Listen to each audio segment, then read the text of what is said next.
আমার মনে হয় আয়না ঘরটা একেবারে বিলুপ্ত না করে রেখে দেওয়া দরকার। তাম পৃথিবীর মানুষেরা কিয়ামত পর্যন্ত এই পৃথিবীতে যারা আসবে, বাংলাদেশে যারা দেখতে আসবে, এরা যেন দেখে বোঝে যে এই দুনিয়ায় বাংলাদেশ নামক যে দেশ ছিল, এ দেশে একটা জালেম ছিল। 1628 জন মানুষ দায়িত্বে ছিল, তার ভেতরে একজনের হাত খোলা ছিল আর বাকি 1627 জন মানুষের হাত সব বাঁধা ছিল। গত কয়েকদিন আগে আমার যত মামলা ছিল সব ঢিসমিস হয়ে গেছে, সব বেকসুর খালাস দিয়ে দিয়েছে। আমি মনে করলাম মাননীয় আদালতকে প্রশ্ন করে যে মাননীয় আদালত, এই মামলা তো 3 বছর আপনার কাছে ছিল,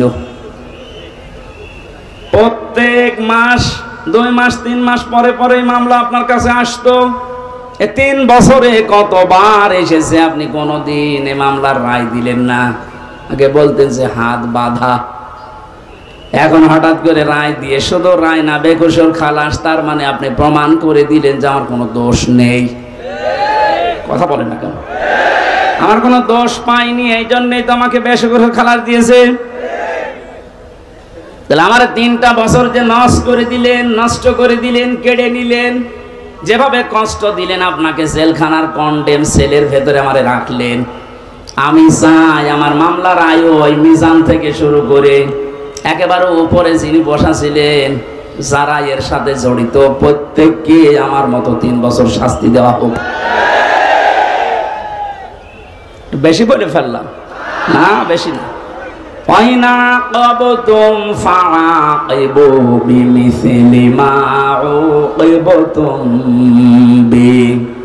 যতটুকু অত্যাচারিত তুমি হও, ওই পরিমাণে যদি করো, কোনো গোনা নেই। আমি তো এইটাই চাচ্ছি।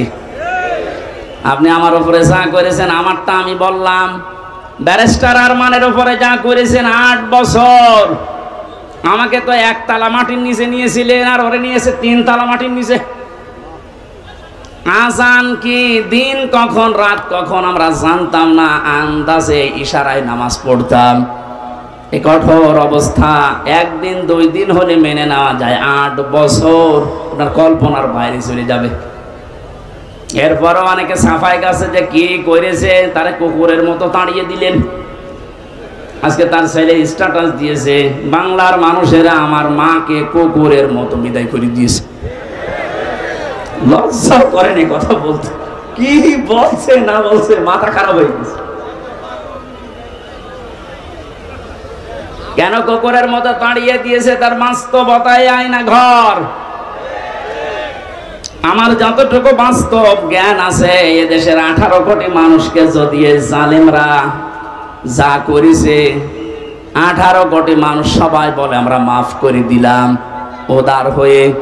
ব্যারিস্টার আরমানের বউ জীবনও মাফ করবে না।